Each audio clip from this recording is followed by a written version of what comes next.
నిజ నిర్ధారణకు అంతిమ నిర్ణయం డిఎన్ఏ టెస్ట్. ఉన్నది ఉన్నట్లుగా వాస్తవాలను శోధించి వివరించేది మన డిఎన్ఏ టీవీ. మన రాష్ట్రం, మన ఛానల్. నమస్కారం, వార్తలకి స్వాగతం. ఈనాటి వార్తా విశేషాలు. ఎమ్మికనూరు రోడ్డు ప్రమాదంపై సీఎం చంద్రబాబు దిగ్భ్రాంతి వ్యక్తం చేశారు. అధికారులకు సీఎం కీలక ఆదేశాలు జారీ చేశారు. క్షతగాత్రులకి మెరుగైన వైద్యం అందించాలని ఆదేశాలు జారీ చేశారు. కర్నూలు జిల్లాలోని ఎమ్మికనూరు మండలం కోటేకల్ వద్ద ఘోర రోడ్డు ప్రమాదం చోటు చేసుకుంది. 2 కార్లు వేగంగా ఢీకొన్న ఈ దుర్ఘటనలో 2 చిన్నారులతో సహా 5 అక్కడికక్కడ ప్రాణాలు కోల్పోయారు. మరొక 3 తీవ్రంగా గాయపడ్డారు. ఈ హృదయ విదారకర ఘటనపై సీఎం చంద్రబాబు తీవ్ర దిగ్భ్రాంతి వ్యక్తం చేశారు. ప్రమాద వార్త తెలియగానే సీఎం చంద్రబాబు స్పందించారు. మృతుల కుటుంబాలకు తన ప్రగాఢ సానుభూతిని తెలిపారు. క్షతగాత్రులకి తక్షణమే అత్యుత్తమ వైద్య సహాయం అందించాలని ఉన్నతాధికారుల్ని ఆదేశించారు. వారు త్వరగా కోలుకోవాలని ఆకాంక్షించారు. బాధితుల కుటుంబాలకు ప్రభుత్వం అన్ని విధాలుగా అండగా ఉంటుందని భరోసా ఇచ్చారు. ముఖ్యమంత్రి ఆదేశాల మేరకు జిల్లా ఎస్పీ, రేంజ్ ఐజీ వెంటనే ఘటనా స్థలానికి చేరుకుని సహాయక చర్యలు పర్యవేక్షించారు. మృతులంతా కర్ణాటకలోని కోలార్ జిల్లాకు చెందిన వారని అధికారులు గుర్తించి సీఎంకు నివేదించారు. ఈ ఘటనపై కేసు నమోదు చేసుకున్న పోలీసులు దర్యాప్తు చేస్తున్నారు. జనసేన ఎంపీలకు డిప్యూటీ సీఎం పవన్ కళ్యాణ్ దిశానిర్దేశం చేశారు. రాష్ట్ర అంశాలపై పార్లమెంట్లో గట్టిగా గలం విప్పాలని పవన్ సూచించారు. పోలవరం, అమరావతి ప్రాజెక్టులపై దృష్టి సారించాలని సూచించారు. కేంద్ర మంత్రులతో భేటీ అయ్యి రాష్ట్ర సమస్యల్ని వివరించాలని ఆదేశాలు జారీ చేశారు. డిసెంబర్ 1 నుంచి ప్రారంభం కానున్న పార్లమెంటు శీతాకాల సమావేశాల నేపథ్యంలో జనసేన అధినేత ఉప ముఖ్యమంత్రి పవన్ కళ్యాణ్ పార్టీ ఎంపీలకు కీలక దిశానిర్దేశం చేశారు. అమరావతిలో లోక్సభ సభ్యులు బాలశౌరి, తంగెళ్ల ఉదయ్ శ్రీనివాస్తో ఆయన ప్రత్యేకంగా సమావేశమై పార్లమెంట్లో అనుసరించవలసిన వ్యూహాలపై చర్చించారు. ఈ సందర్భంగా పవన్ కళ్యాణ్ మాట్లాడుతూ రాష్ట్ర ప్రయోజనాలకి సంబంధించిన అంశాలపై పార్లమెంట్లో గట్టిగా గలం విప్పాలని సూచించారు.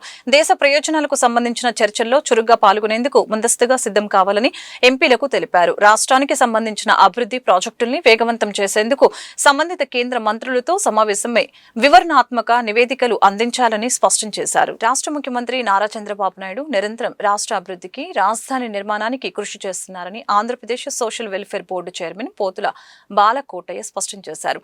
రాజధాని నిర్మాణంలో భాగంగా 2వ విడత భూ సేకరణ కార్యక్రమాన్ని ముఖ్యమంత్రి సదుద్దేశంతో రాష్ట్ర అభివృద్ధి కోసం సేకరిస్తున్నారని స్పష్టం చేశారు.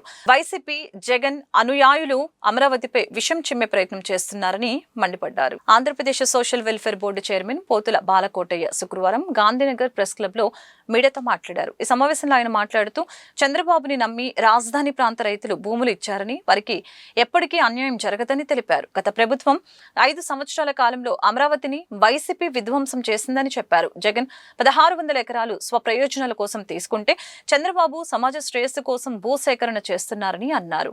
ప్రజలు రాజధానిలో జరుగుతున్న అభివృద్ధిని గమనించి ప్రభుత్వానికి సహాయ సహకారాలు అందించాలని అన్నారు. రాష్ట్రం దానిపై రాజకీయాలు తగవు, నిందలు అసలు తగవు.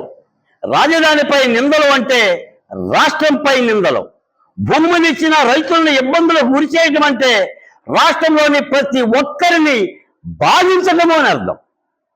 కాబట్టి ఇది 29 గ్రామాలు, 29 + 7 కలిపితే 36 గ్రామాల సమస్య కాదు. ఇది స్వాంతనం చేసుకోవాలి. నేను కూడా మీ ద్వారా నా ముఖ్యమంత్రికి, క్యాబినెట్ కూడా పదే చెప్పే మాట, ఒక ఉద్యమ అనుభవంలో నుంచి చైనా విప్లవం జరిగితే మావో సేటింగు ఒక సాంస్కృతిక విప్లవాన్ని ప్రవేశపెట్టాడు. 100 పూలు వికసించని 1000 ఆలోచనలు సందర్శించని అని. అంటే తను స్థాపించుకున్న సోషలిస్టు దేశాన్ని రక్షించుకునేందుకు భావాల పరంగా అందరూ ఏకం కావాలని. అలాగనే అమరావతి మీద పునరుజ్జీవ సాంస్కృతిక ఉద్యమం కానీ సాంస్కృతిక చైతన్యం కలిగించాలి. అమరావతి భూములు ఎలా అయితే స్వీకరిస్తున్నామో అమరావతిపై వచ్చే సద్విమర్శలను కూడా మేము స్వీకరిస్తాం.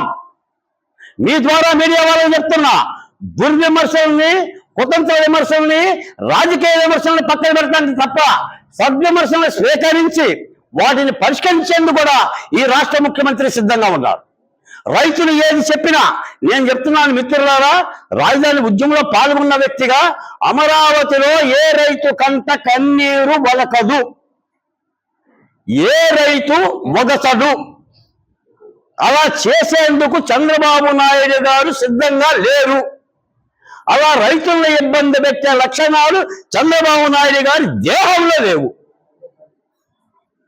ఎకరం 7 కోట్ల రూపాయలకి జగన్మోహన్ రెడ్డి గారు ఈవేళ వేశారు. మీ అందరికీ తెలుసు. రాజధాని భూముల్ని అమ్ముకో చూశారు. ఈ నెల 30న గాంధీనగర్ జింకాన గ్రౌండ్స్ లో కాపునాడు స్వర్ణోత్సవ వేడుకలు నిర్వహించనున్నట్లు కాపునాడు నాయకులు ఆకుల శ్రీనివాస్ కుమార్ తెలియజేశారు.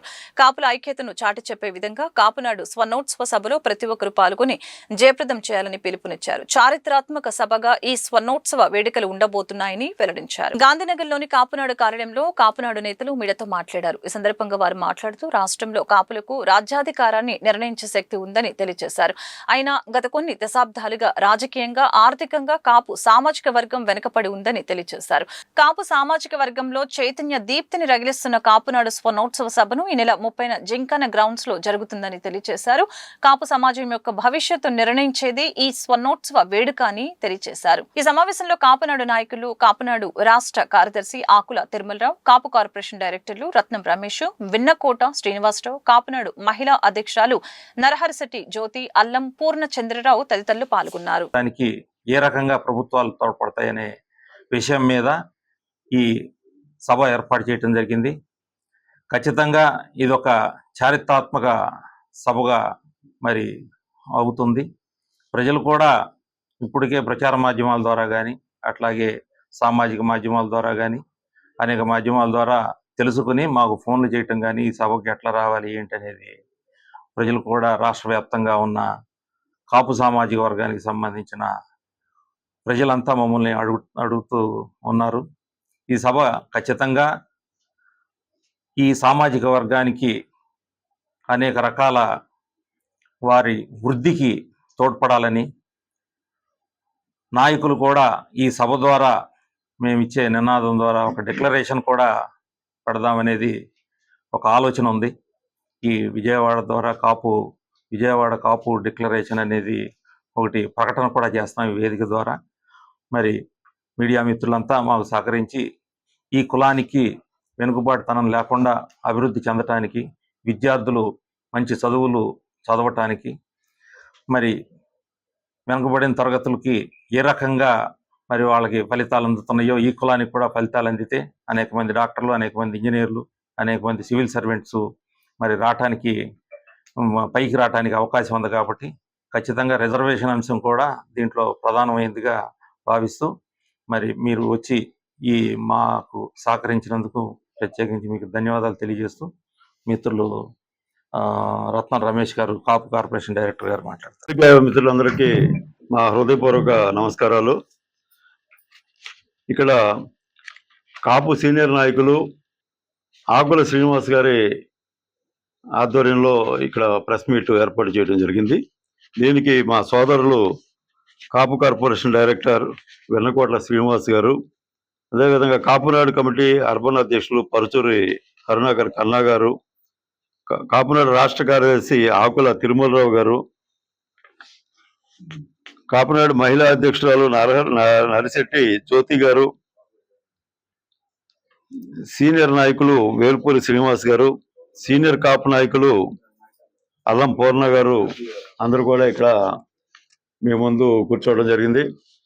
ముందుగా ఈ కాపులు వెనుకబాటు తనం గురించి మన అందరికీ కూడా తెలిసిందే.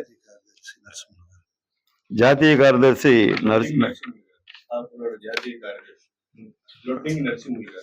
కాపునాడు జాతీయ కార్యదర్శి లొడ్డంగి నరసింహరావు గారు. ఎలక్ట్రానిక్ మీడియా పాత్రికేయ మిత్రులందరికీ ముందుగా ధన్యవాదాలు తెలియజేస్తున్నాను. నా పేరు వెన్నకోట శ్రీనివాసరావు, మంగళగిరి కాన్స్టిట్యూషన్ నుంచి కాపు కార్పొరేషన్ స్టేట్ డైరెక్టర్గా రాష్ట్ర ఐటీ విద్యాశాఖ మంత్రి నారా లోకేష్ గారు నన్ను నియమించారు.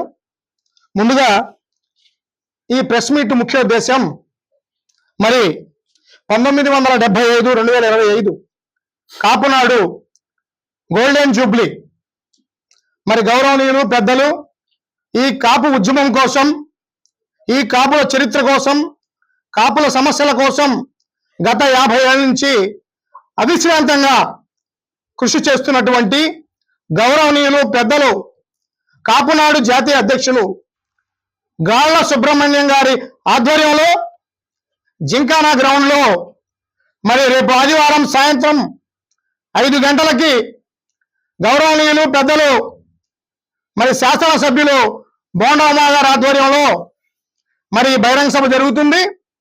ఈ బహిరంగ సభలో రాష్ట్ర స్థాయి, జాతీయ స్థాయి ఏపీ రాజధాని అమరావతిలో real estate mafia, real estate లూటీ జరుగుతుందని ఏపీసీసీ అధ్యక్షురాలు వైఎస్ షర్మిలారెడ్డి అనుమానం వ్యక్తం చేశారు. మాటలు కోటలు దాటితే చేతులు గడప దాటని చందంగా రాష్ట్ర ప్రభుత్వం తీరు ఉందని విమర్శించారు. మొదటి విడతగా సేకరించిన 54,000 ఎకరాల్లో జరిగిన అభివృద్ధిపై చంద్రబాబు శ్వేతపత్రం విడుదల చేయాలని డిమాండ్ చేశారు. ఏపీసీసీ అధ్యక్షురాలు వైఎస్ షర్మిలారెడ్డి ఆంధ్రరత్న భవన్ లో మీడియాతో మాట్లాడారు. ఈ సమావేశంలో ఆమె మాట్లాడుతూ ప్రభుత్వం రెండవసారి భూసేకరణ కార్యక్రమంపై పలు అనుమానాలు ఉన్నాయని చెప్పారు. మొదటి విడతలో సేకరించిన 54,000 ఎకరాలలో జరిగిన అభివృద్ధిపై శ్వేతపత్రం విడుదల చేయాలని తెలిపారు. ప్రభుత్వం నిర్వహిస్తున్న రెండవ భూ సేకరణకి కాంగ్రెస్ పార్టీ పూర్తిగా వ్యతిరేకమని చెప్పారు. విభజన హామీల్లో భాగంగా రాజధాని నిర్మించాల్సిన బాధ్యత కేంద్రానిదేనని అన్నారు. రాజధానిలో అభివృద్ధి జరిగిపోయినట్లు చంద్రబాబు ప్రజలని మభ్యపెడుతున్నారు. గత 11 ఏళ్లుగా ఏపీకి అన్యాయం జరుగుతూ ఉంటే మోడీని చంద్రబాబు ప్రశ్నించలేకపోతున్నారు. రాష్ట్రంలో ఉన్న అన్ని పార్టీలు మోడీ జపం చేస్తున్నాయని మండిపడ్డారు. అసలు ఏం మేలు చేస్తున్నారని మద్దతు ఇస్తున్నట్టు? రాత్రి పడ్డ గోయిలోనే మళ్ళీ చంద్రబాబు గారు పగలు కూడా పడుతున్నారు. ఒకసారి మోసపోయారు బీజేపీని నమ్మి, మళ్ళీ మోసపోవడానికి తయారవడమే కాకుండా ఆంధ్ర రాష్ట్ర ప్రజలందరినీ కూడా ముంచుతున్నారు. ఇవేం చిన్న అప్పులు కాదు ఇవి. ఇంతింత అప్పులు తీర్చుకోవాలనుకుంటే సంవత్సరాలు, డెకేడ్స్ పడుతుంది. మళ్ళీ చెప్తున్నాం చంద్రబాబు గారికి, చంద్రబాబు గారు మీరు మద్దతు ఇస్తున్నారు కేంద్రానికి. మీరు ఇస్తున్న మద్దతుకు గాను మిగతా ఎంపీలందరూ కూడా, అన్ని పార్టీలు కూడా అదే బీజేపీకి మద్దతు ఇస్తున్నాయి, అఫీషియల్ గాను అన్అఫీషియల్ గాను. బీజేపీ అంటే బాబు, జగన్, పవన్. ఎట్లా చూసుకున్నా కూడా మొత్తం ఆంధ్ర రాష్ట్రం 25 లోక్సభ, 11 మంది రాజ్యసభ, మొత్తం అందరూ బీజేపీకే మద్దతు ఇస్తున్నారు. అందుకైనా సరే కనీసం రాజధాని పోలవరం పట్టుకోవడానికైనా పూర్తి స్థాయిలో పూర్తి మద్దతు తెచ్చుకోవాల్సిన బాధ్యత చంద్రబాబు గారి మీద ఉంది. మద్దతు ఇస్తున్న అన్ని పార్టీల మీద కూడా ఉంది. కనీసం అది కూడా మీరు సాధించలేదంటే మీరు చేస్తున్నది కేవలం స్వార్థ రాజకీయాలు. మళ్ళీ చెప్తున్నాం, మళ్ళీ రెండో విడత ఈ భూసేకరణకు కాంగ్రెస్ పార్టీ పూర్తిగా వ్యతిరేకం. మొదటిసారి సేకరించిన భూముల్లోనే మీరు అభివృద్ధి ఇంతవరకు చూపించలేకపోయారు. దయచేసి అక్కడ అభివృద్ధి పరిచిన తర్వాతనే రెండో విడత మొదలు పెట్టండి. దీన్ని కాంగ్రెస్ పార్టీ పూర్తిగా వ్యతిరేకిస్తుంది. మళ్ళీ చెప్తున్నా, మీకు ఏదైనా తప్పకుండా చేయాలి అని అనిపిస్తే అఖిల పక్షాన్ని పిలవండి, అందరినీ కూర్చోబెట్టండి, కన్విన్స్ చేయండి. మీరు ఏం చేయాలనుకుంటున్నారో, 54,000 ఎకరాలను ఏం చేస్తున్నారో చెప్పండి. అడిషనల్ గా తీసుకుంటున్న భూములతో ఏం చేస్తున్నారో చెప్పండి, వివరించండి. మేము కూడా కన్విన్స్ అయితే మేము కూడా ఆంధ్ర రాష్ట్ర బాగు కోరుకునే వాళ్ళమే. కానీ ఇదేది చేయకుండా కేవలం కొంతమంది ప్రయోజనాలకే కోసమే మీరు పనిచేస్తున్నట్టుగా, మీరు కూడా రియల్ ఎస్టేట్ వ్యాపారం చేస్తున్నట్టుగా, పేదవాళ్ళను, రైతుల్ని ముంచి స్వప్రయోజనాల కోసం పనిచేస్తున్నట్టుగా ఇది అనిపిస్తుంది. లేదా అంబానీ, అదానీ ఇంకా బీజేపీ పార్టీ బాకీ ఉందేమో, ఆ బాకీ తీర్చమని మీ నెత్తిన పెట్టిందేమో అని కూడా అనిపిస్తుంది. ఇదేది భావ్యంగా లేదు. దయచేసి చంద్రబాబు గారు PMAY ఎన్టీఆర్ గృహకల్ప పథకాన్ని అవకాశం ఉన్న ప్రతి ఒక్కరూ సద్వినియోగం చేసుకోవాలని తూర్పు నియోజకవర్గ ఎమ్మెల్యే గద్దె రామ్మోహన్ తెలిపారు. ఈ పథకంలో భాగంగా ఇల్లు నిర్మాణం చేసుకుంటున్న వారికి తమ కూటమి పార్టీ నాయకుల తరపున ఉచితంగా ఇసుకను సరఫరా చేస్తామని ఎమ్మెల్యే ప్రకటించారు. కేంద్ర ప్రభుత్వం కింద 5 లక్షల మందికి ఈ పథకానికి అర్హత ఉందని, ముందు దరఖాస్తు చేసుకున్న వారికి ముందుగా అందజేస్తారని చెప్పారు. కేంద్ర రాష్ట్ర ప్రభుత్వాలు కలిసి ఈ పథకాన్ని అమలు చేస్తున్నారని వివరించారు. బందర్ రోడ్డు, అశోక్ నగర్ లోని తూర్పు నియోజకవర్గ ఎమ్మెల్యే కార్యాలయం ఆవరణలో PMAY ఎన్టీఆర్ గృహ కల్పన పథకంలో భాగంగా మంజూరైన పత్రాలను ఎమ్మెల్యే గద్దె రామ్మోహన్ పంపిణీ చేశారు. పత్రాలతో పాటు ఎమ్మెల్యే గద్దె రామ్మోహన్ లబ్ధిదారులకు తన సొంత నిధుల నుంచి నూతన వస్త్రాలు బహుకరించారు. ప్రతి ఒక్కరికి 2 చీరలు, 2 పంచెలు, 2 దుప్పట్ల చొప్పున పంచారు. ఈ సందర్భంగా ఎమ్మెల్యే గద్దె రామ్మోహన్ మాట్లాడుతూ కేంద్ర ప్రభుత్వం కింద 5 లక్షల మందికి ఈ పథకానికి అర్హులని తెలిపారు. ముందు దరఖాస్తు చేసుకున్న వారికి ముందుగా అందజేస్తారని చెప్పారు. ఇంటి నిర్మాణం చేసుకున్న సమయంలో గూగుల్ మ్యాప్స్ ద్వారా ఇంటి నిర్మాణ పనుల్ని పరిశీలిస్తారని, ఏ మాత్రం అవకతవకలు జరిగినా కేంద్ర ప్రభుత్వం ఇంటి నిర్మాణం చేసుకునే సమయంలో గూగుల్ మ్యాప్స్ ద్వారా ఇంటి నిర్మాణం పనుల్ని పరిశీలిస్తారని, ఏ మాత్రం అవకతవకలు జరిగినా కేంద్ర ప్రభుత్వం ఇంటి యజమానుల నుంచి భారీ జరిమానాలు వసూలు చేస్తుందని అన్నారు. డివిజన్ కమిటీ నాయకులు తమ పరిధిలో ఇంటి నిర్మాణం చేసుకునే వారిని గుర్తించి ఈ పథకానికి దరఖాస్తు చేసుకునేలాగా చేయాలని సూచించడం జరిగింది. వైఎస్ఆర్సీపీ ప్రభుత్వ హయాంలో ఒక్క ఇంటిని కూడా నిర్మాణం చేయలేదని మండిపడ్డారు. ఎంతమంది దరఖాస్తు చేసుకుంటే అంతమందికి నిధులు జమ అయ్యేలా చూసే బాధ్యత తనదని, అవసరమైతే ముఖ్యమంత్రి నారా చంద్రబాబు నాయుడుతో మాట్లాడి మంజూరు చేయిస్తానని ఎమ్మెల్యే గద్దె రామ్మోహన్ తెలియజేశారు.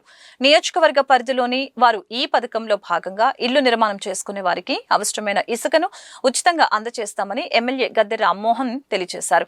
ఈ కార్యక్రమంలో కార్పొరేటర్ ముమ్మనేని ప్రసాద్, బీజేపీ నాయకులు కొలపల్లి గణేష్ లబ్ధిదారులు పాల్గొన్నారు. కార్యక్రమంలో 2014-19లో ఎన్నో వేల లక్షల ఇళ్లు నిర్మించడం జరిగింది. మా నియోజకవర్గంలో సుమారు 2000 పైగా ఇళ్లు నిర్మాణం జరిగింది. ఆ రోజున 2,50,000 రూపాయలు అటు కేంద్రం 1,50,000, రాష్ట్రం 1,00,000 కలిపి 2,50,000 లబ్ధిదారికి ఇవ్వడం జరిగింది. ఆ తర్వాత వచ్చిన 5 సంవత్సరాల్లో దాన్ని చిందర వందర చేసి 2,50,000ని 1,80,000 చేసి 70,000 దాంట్లో బొక్కబెట్టి ఆ 30,000లో కూడా కేవలం ఆ భారతీయ సిమెంటు లేకపోతే వాళ్ళకి సంబంధించిన ఐరన్ మాత్రం ఇచ్చి డబ్బులు లెక్కగట్టిన సందర్భం ఒకసారి గుర్తు చేసుకోమని కోరుతా ఉన్నాం. అంటే కేంద్ర ప్రభుత్వం ఇచ్చిన 1,50,000కి ఖాయం చేసుకుని ఈ యొక్క 1,00,000లో 70,000 ఎగ్గొట్టారు, 30,000 వాళ్ళ సరుకులని ఇచ్చారు. సో అందువల్ల ఆ రోజున గృహ నిర్మాణం కూడా చురుగ్గా జరగలేదు. మళ్ళీ ఈ రోజున మరలా 24లో నారా చంద్రబాబు నాయుడు ముఖ్యమంత్రి అయిన తర్వాత ఆ యొక్క కార్యక్రమాన్ని విరివిగా తీసుకురావాలని చెప్పి అన్ని ప్రాంతాల్లో కూడా ఇలాంటి సొంత సైట్ ఉన్న ప్రతి ఒక్కళ్ళు కూడా ఈ యొక్క స్కీమ్కి అర్హులు. 3 లక్షల రూపాయలు ఒక రేషన్ కార్డు హోల్డరే కాదు, 3 లక్షల రూపాయలు ఇన్కమ్ లోపు ఉన్న ప్రతి ఒక్కరు కూడా దీన్ని లబ్ధి పొందే అవకాశం ఉంది. అందువల్ల 420 అడుగుల గృహాన్ని నిర్మించే ఈ కార్యక్రమాన్ని ప్రతి ఒక్కరు సద్వినియోగపరచుకోమని ఈరోజు విజయవాడ తూర్పు నియోజకవర్గంలో అందరినీ సమావేశపరిచి 63 మందికి 70 మంది అప్లికేషన్ పెట్టుకుంటే దానిలో 7 మాత్రం ఇన్వాలిడ్ అయినాయి.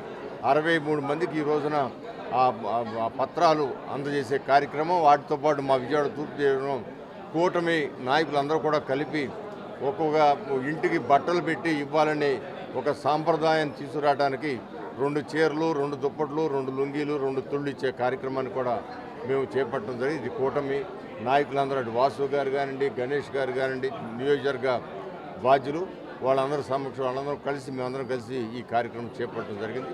దీన్ని మీ ద్వారా తెలుసుకున్న పేదవారు కావచ్చు, 3 లక్షల రూపాయల ఇన్కమ్ లోపు వాళ్ళు కావచ్చు, ఎవరైనా కూడా అప్రోచ్ అయితే వాళ్ళందరూ కూడా ఇల్లు శాంక్షన్ చేయించే బాధ్యత. టీఆర్ గృహకల్ప కింద ఈరోజు 62 మంది లబ్ధిదారులకి పట్టాలు ఇవ్వడం జరిగింది. సెంట్రల్ గవర్నమెంట్ నుంచి 1,50,000, స్టేట్ గవర్నమెంట్ నుంచి ₹1,00,000, 2,50,000 రూపాయలు. మరి కూటమి ప్రభుత్వం వచ్చినాక సొంత ఇల్లు అనేది పేదవాడికి ఒక కళ. ఆ కళని నెరవేర్చే విధంగా మరి సొంత పట్టా స్థలం ఉన్న వారికేమో 2,50,000 రూపాయలు కేంద్ర ప్రభుత్వం, రాష్ట్ర ప్రభుత్వం నుంచి, భూమి కూడా లేని వారికి మరి కిట్కో ఇళ్ళని మరి ఇల్లు ఇవ్వటం అనేది కూటమి ప్రభుత్వం వచ్చిన కాడి నుంచి కూడా పేదవారికి అన్ని సంక్షేమ పథకాలు ఇస్తూ పేదవారికి ఇల్లు ఇవ్వాలనే ఒక ఆలోచనతో చంద్రబాబు నాయుడు గారు కానీ, మోడీ గారు కానీ, కళ్యాణ్ గారు కానీ కలిసికట్టుగా పనిచేస్తూ ఈరోజు 62 మంది లబ్ధిదారులకి గద్దె రామ్మోహన్ రావు గారి ఆధ్వర్యంలో తూర్పు నియోజకవర్గంలో 62 మందికి పట్టాలు ఇవ్వడం జరిగింది. కూటమి ప్రభుత్వంలో రాష్ట్రంలో సామాన్య దళితులపైన, దళిత ఉన్నతాధికారులపైన కక్ష సాధింపు చర్యలు పెరిగిపోయాయని మాల మహానాడు రాష్ట్ర అధ్యక్షులు పంతగాని రమేష్ ఆవేదన వ్యక్తం చేశారు. దళితుడైన డీజీ పివి సునీల్ కుమార్ పై ప్రభుత్వం కక్ష సాధింపు చర్యలు మానుకోవాలని హితవు పలికారు. గాంధీనగర్ ప్రెస్ క్లబ్ లో మాల మహానాడు ఆధ్వర్యంలో మీడియా సమావేశం నిర్వహించడం జరిగింది. ఈ కార్యక్రమంలో మాల మహానాడు అధ్యక్షులు పంతగాని రమేష్ మాట్లాడారు. త్రిపులార్ చేస్తున్న ఆరోపణలు పరిగణలోకి తీసుకొని ఉన్నతాధికారికి పోస్టింగ్ ఇవ్వకుండా వేధించడం సరైన విధానం కాదని మండిపడ్డారు. ప్రభుత్వం దళితుల పట్ల అనుసరిస్తున్న వ్యవహార శైలిని మానుకోవాలని హెచ్చరించారు. కార్యక్రమంలో ఏఐఎం జోనల్ సెక్రటరీ బదిలీ శేషయ్య, జైభీం అధ్యక్షులు బర్రె శ్రీనివాస్, అడ్వకేట్ దయారత్నం, పి కిరణ్ తదితరులు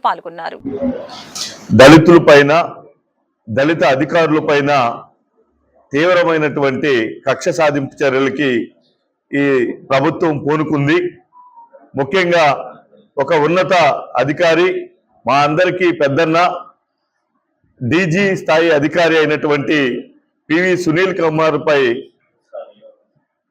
ఒక బ్యాంకు లూటీదారుడు 800 కోట్ల రూపాయలు లూటీ చేస్తే సిబిఐ ఛార్జ్ షీట్ దాఖలు చేస్తే ఆ మిత్రుడు లేని కేసుని సుప్రీంకోర్టుకి నాపై అధికారులు ఈ విధంగా దాడి చేశారని సుప్రీంకోర్టుకి వెళ్తే 3 సార్లు సుప్రీంకోర్టు తన పిటిషన్ని కొట్టివేయటం జరిగింది. సుప్రీంకోర్టు కొట్టివేసినటువంటి కేసులో ఈ రాష్ట్ర ప్రభుత్వం ఒక ఉపసభాపతిగా ఉన్నాడని, కూటమి ప్రభుత్వంలో ఉన్నాడని, తన అభ్యర్థుల్ని తీసుకుని రాష్ట్రంలో ఉన్నటువంటి కోట్లాది మంది ప్రజల అభిమానాన్ని, ఆత్మస్థైర్యాన్ని దెబ్బతీసే విధంగా ఒక రాజ్యాంగబద్ధమైన ఒక అధికారిపై కక్ష సాధింపులకి ఈ ప్రభుత్వం పూనుకోవడాన్ని ఆంధ్రప్రదేశ్ బాలమహానాడు తీవ్రంగా ఖండిస్తుంది. ప్రభుత్వం పునరాలోచించుకుని ఇప్పటికైనా తన ఆరోపణలో నిజం లేదని సుప్రీంకోర్టు ఇచ్చినటువంటి ఏదైతే కొట్టివేసినటువంటి సంఘటన ఉందో దాన్ని పరిగణలోకి తీసుకుని తన అభ్యర్థులను తోసిపుచ్చాలని మేము ఈ రోజున డిమాండ్ చేస్తున్నాం. ఎందుకంటే ముఖ్యమంత్రి గారు పదే పదే సుప్రీంకోర్టు ఇచ్చిన తీర్పును మేము గౌరవిస్తామని, మరి వర్గీకరణ విషయంలో సుప్రీంకోర్టు వర్గీకరణ చేయొచ్చు అందని ఆంధ్రప్రదేశ్ లో ఏ రాష్ట్రంలో లేని విధంగా వర్గీకరణ చేయటం జరిగింది. మరి అదే సుప్రీంకోర్టు సునీల్ కుమార్ విషయంలో కొట్టివేస్తే దాన్ని ఎందుకు గౌరవించడం లేదనేసి మేము ఈ సందర్భంగా అడుగుతా ఉన్నాం. అలాగే ఈ రాష్ట్రంలో తప్పకుండా ఈ కూటమి ప్రభుత్వం, ఆంధ్రప్రదేశ్ రాష్ట్రంలో ఉన్న ఈ కూటమి ప్రభుత్వం కావాలని కక్షపూరితంగా డీజీ స్థాయి అందులో దళిత కుటుంబానికి సంబంధించిన దళిత వ్యక్తి అయిన పివి చేస్తూ అదే కంటెంట్ ని ఫ్రెష్ ఎఫ్ఐఆర్ రిజిస్టర్ చేస్తూ కక్షపూరితంగా డీజీ స్థాయి దళిత వర్గానికి సంబంధించిన పివి సునీల్ కుమార్ గారి మీద కక్షను సాధిస్తుంది. నేను ఈ సందర్భంగా అందరికీ కొన్ని ఫ్యాక్ట్ తెలియపరుస్తున్నాను. రఘురామకృష్ణరాజు త్రిబుల్-R రఘురామకృష్ణరాజు అంటే ఏం గుర్తుకొస్తుందంటే ఉండి ఎమ్మెల్యే గుర్తుకురాదు. ఈ తెలుగు 2 రాష్ట్రాల్లో ఉండి MLA గుర్తుకురాడు. SBI bank, state bank of ఇండియాలో 947 కోట్లకి అవినీతి చేసి పబ్లిక్ ఫండ్ ని ఎగ్గొట్టిన మోసకారిగా వికీపీడియా చెప్పింది, గూగుల్ చెప్పింది, పబ్లిక్ చెప్తారు. రఘురామకృష్ణరాజు అంటే ఎస్బీఐ బ్యాంకులో పబ్లిక్ ఫండ్, ఇంకా బ్యాంకులు ఉన్నాయి, నేను ఓన్లీ ఎస్బీఐ గురించి చెప్తున్నా. 947 కోట్లు అవినీతి పబ్లిక్ ఫండ్ తీసుకొని వినియోగించుకొని కట్టలు ఎగ్గొట్టిన ఒక ఫ్రాడ్, ఒక చీటర్గా గూగుల్ చెప్తుంది, వికీపీడియా చెప్తుంది, సిబిఐ వారు వేసిన ఛార్జ్ షీట్ చెప్తుంది, ఇంకా ఇతర సంస్థలు వేసిన ఛార్జ్ షీట్లు చెప్తున్నాయి. అలాంటి వ్యక్తి గురించి నేను చెప్తా ఉన్నాను. తస్మత్ జాగ్రత్త ఈ కూటమి ప్రభుత్వం. ఎందుకంటే రేపు భవిష్యత్తులో గవర్నమెంట్ మారితే జంపు జిల్లానే త్రిబుల్-R భారతదేశాన్ని వదిలిపెట్టి వెళ్లే మొదటి వ్యక్తి త్రిబుల్-R. చంద్రబాబు నాయుడు గారు ఇక్కడే ఉంటాడు, పవన్ కళ్యాణ్ గారు ఇక్కడే ఉంటారు. ఈ వార్తలు ఇంతటితో సమాప్తం. మరొక బులెటిన్ మళ్ళీ కలుద్దాం. నమస్కారం.